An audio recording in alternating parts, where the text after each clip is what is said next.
Good morning, everyone, and I'm back. Minus my voice, but I am back. It is Monday, March 14th, and this is Morning Market Movers, where we do live analysis for day trading and take a look at hotspots in the markets for the day. My name is Todd Rich. I'm with Nadex. With me, Brian Caprice from Keep Trading Simple. What are we looking at to start this week? Interesting week in the markets. We'll talk briefly about the markets, the equities markets in China. Even though they're closed at the moment, we are going to take a look at what's going down on over there, because the Hang Seng, it's down 5%. Uh, they're having some COVID issues, and meanwhile, U.S. equities are looking to open in the green. At least all but the Nasdaq. Nasdaq's is kind of struggling there, going back and forth between red and green. We've also got oil trading lower, which is kind of nice. After that big spike up, we got oil down a bit. So we certainly have some things to look at and some things to talk about for what's coming up later this week. Before we jump into it, I do need to share this disclaimer that trading involves risk and may not be appropriate for everyone, that any trading decisions you make are solely your responsibility and at your own risk. And this is an educational session. Please do not construe anything Brian or I say as a buy or sell recommendation. We are doing this for your education purposes. And just briefly, if I just show you the Chinese index, the Hang Seng, if you take a look, it was, it wasn't, it was just last week, it was trading up near 15,000. Now trading down toward, in fact, at one point, it's testing the 13,000 level. That's a pretty significant move there. And again, they're having to lock down due to COVID. So this isn't over. And it probably doesn't help that the Kremlin came out and said, we have not asked China to come in and attack Ukraine with us, which means they probably have China come in and attack. I'm not sure China's going to fly over with their bombers and start killing people. But who knows? Are we on the cusp of trying to do World War III? Who knows? I don't know how far they're all prepared to go. In any case, I'm going to flip it, Brian. I'm going to flip it over to you. We could talk about some of certainly what's going on in oil, and take a look at some of these other headlines and what we have to look forward to coming up this week, because we got the Fed too. So plenty to be looking forward to this week. Yeah.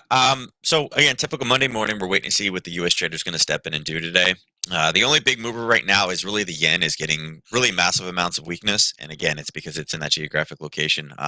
Some comments over the weekend, but the biggest thing right now that is hitting the markets is China locking down a province and actually increasing some restrictions. The biggest problem with this is, and again, China's at the stage right now where I guess the World Health Organization is trying to downgrade them from the pandemic. But unfortunately, again, there's multiple different things out here. You're seeing the different indices drop 3%, 7%, 5%. And again, seeing COVID cases on a rise is not necessarily really at this stage what you want to see. In the United States, we're kind of coming out the other end, but remember, they're kind of two different ways of handling the same problem. Theirs was see the spike, shut it down. Problem is, this is where all the supply chain disruptions originally started from. With everything else going on, having supply chain disruptions are only going to even further kind of, I guess, make the inflation go a little bit even more crazy. So it is set up to be an interesting week. But again, closing down, this was like the root of the supply chain problems. That's why we're seeing the overall markets more or less all kind of drop to the downside. I was just looking at Apple. Apple's actually like $3 or $4 down, is where it's going to open. Indice wise, they're all, they've all in the last really 2 hours taken real big drops down, and that's because of the lockdowns in China. They're kind of right where we were on Friday, which again tends to be a good buying area, but it's already kind of hit that one time and kind of bounced. I think the real big kind of question is going to be is how much are they really going to harp on the lockdowns about what it could mean. The reason why is if it was just China having lockdowns, it probably wouldn't be as big of a deal, but knowing that there could be supply chain shortages again will increase inflation naturally. And the Fed starts talking tomorrow. They have a 2-day meeting, and tomorrow's day one. There was comments this morning about it, talking about, again, trying to find oil. Oil is down right now, about 3%. It's not really much different than where we were. I mean, it's right at the same level. Actually, it's a little bit above where that big spike was last Wednesday that we saw, that big collapse. oil again, obviously more of a bearish mindset if we're talking about lockdowns and supply chain that is not great overall. And there was talks all weekend about basically going and talking to Venezuela about increasing output. And I know this morning on CNBC they mentioned they're like, listen, we have the ability to produce more than anybody. Why we're begging other countries to produce more is very kind of a questionable practice that we're not, motivating and stimulating our, domestic producers.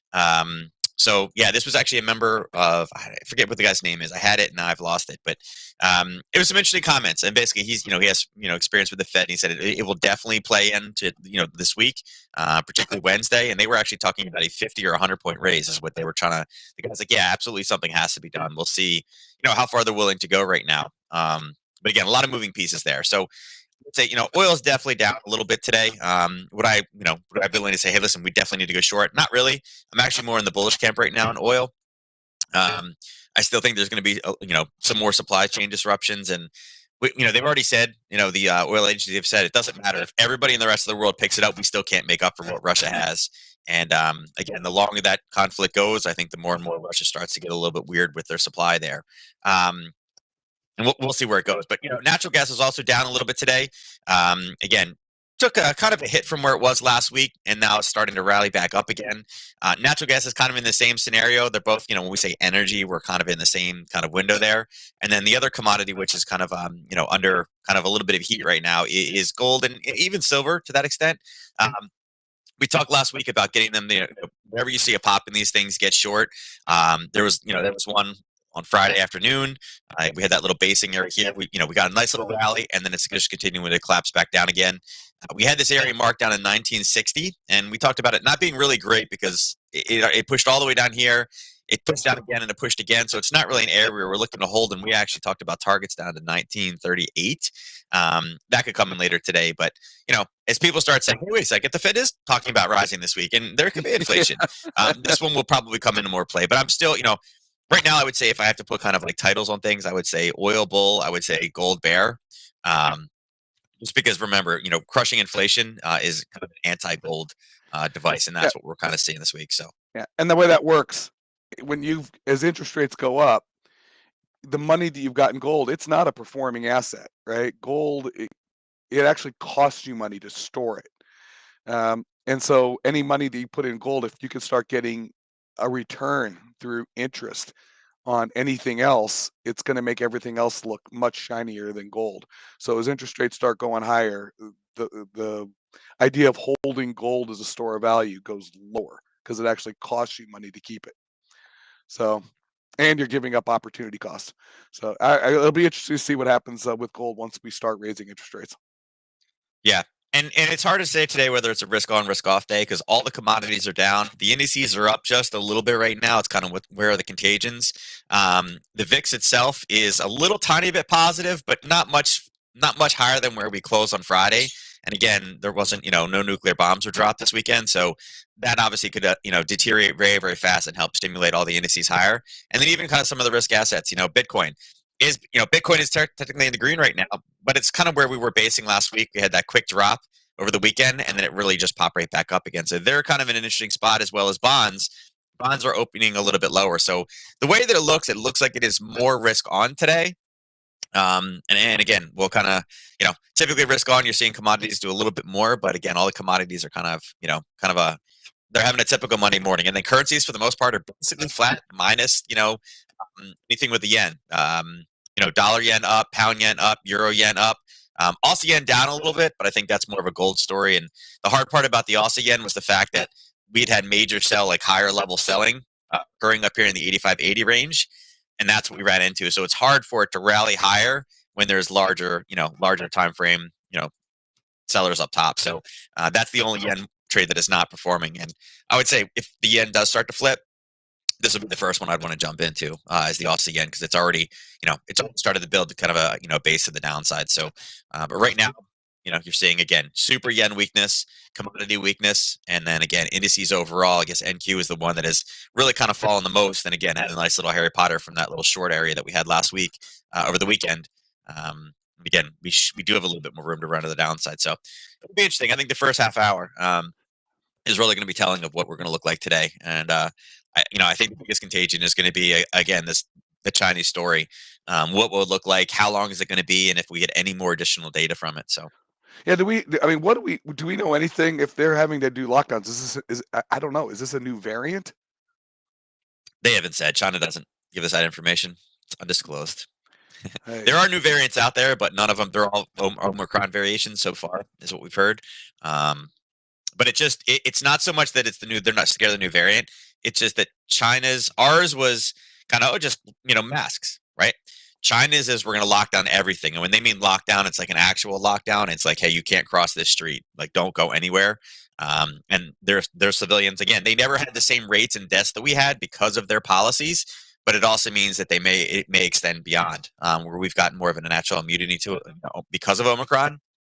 They don't have the same type scenario because of the way that they handle it. So we'll see. Nobody really truly knows what the best way to handle it was. Even hindsight yet, we don't even really know. But again, lockdown and restrictions goes back to the same problem that we've had for the last year and a half is that supply chain. And that was what started the inflation story. And then again, combine that with the discussion tomorrow about how much we raise. yeah. Remember right now, and actually, right now they still have the forecast in. This is where it gets interesting because right now forecast is only point. Where is it?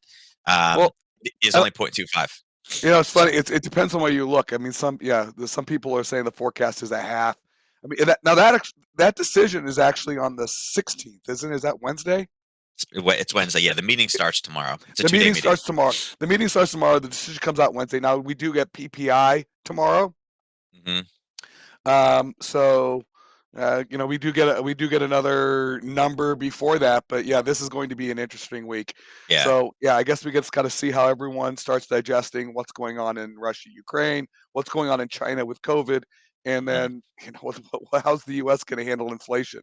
So there's going to be a lot of things getting Yeah. thrown fast and furious at Hmm. us this week. So with that, it just we're going to have to wait and see a bit before we get more into it. Any questions for Nadex, please email us, customer service at nadex.com. Brian and I are also very much accessible. If you've got questions for Brian, you can email Brian, support at keeptradingsimple.com. At my email, todd.rich at nadex.com. Yeah, there's that question, what the contingent of Evergrande. So, you know what? Before we jump out, people are asking, reversals, levels. Is there anything we should be looking at? We know we talk about the 10-10-30 reversal. Before we cut out, is there anything? As my dog jumps off my lap, tears my headphone off Let's my say head. you cut out right now. Yeah, I mean, what you could do right now, I mean, look at all the Globex highs and lows. Those are going to be all big things that people are looking for. So, like, this is the ES, drop it to a 15-minute. If you go out there and you can throw, like, okay, listen, in overnight, where was it? You're going to say there and there are going to be our tops and bottoms. Those will be, basic triggers that people are going to be looking for. But as far as kind of where the reversals go, obviously the level we have marked off right now, we're kind of bouncing off of it a little early. Things like, areas like this, right? This is just happens to be, and again, I can mark it there. That just happens to also be the kind of where the Globex high is.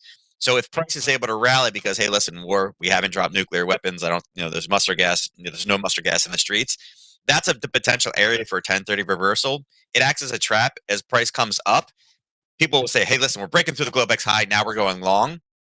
Well, it also just happens to be an area where sellers are coming in that in the profit taking, you would basically have, hey, listen, here's the open. It goes straight up. People are like, wait a second, that's a nice run up. Well, the reality of that situation was this: that was more or less a long position from here up.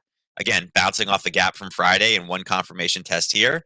If it goes up to here, there's your 1-to-3 risk to reward ratio, which just happens to be right where sellers are also confirmed on the top side. So they'll get their 1-to-3. They'll start selling it. All that selling pressure comes in at 1030. At the same time, people see this and say 1030 is right there. People see this and say, oh, look at that. I just broke the Globex high. Well, the Globex high just happens to be a 1-to-3 risk to reward ratio trade based off of Friday's gap. So that's one for the in ES. 1 minute, there you go. There.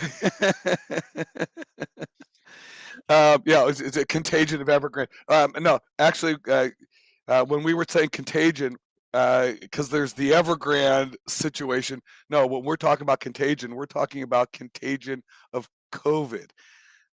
China is locking down to COVID starting to spread again. So just as we start looking that we're coming out of the pandemic and maybe just going endemic, there is something going on in China with COVID, and they are having to lock down certain regions. We do not have any information about that, but that's part of why you're seeing the Chinese index getting clipped. Why the Hang Seng's down 5% is, and we don't know. There's no information coming out on what it is that what disease is spreading, and if there's some new variant that we're going to have to worry about. Gerald, So, Eastern. so Gerald, everything I say will always be in Eastern. Nobody does anything off Central. Oh yeah, sorry. Sorry. Oh yeah. Oh, and yes, and whenever we talk about times, it's always Always Eastern. Eastern as a standard. We do that as Eastern so that there is never any confusion. Um, so hopefully we resolved that. All right. So a couple of bumps in the road as I start getting back into the groove. Brian and I will be back tomorrow morning. Once we'll have an opportunity to see how the markets start really setting up for the rest of this week, going into the Fed decision or the Fed announcement on Wednesday. Until then, good luck in the markets. Brian and I will catch you tomorrow morning. Thanks for joining, everyone.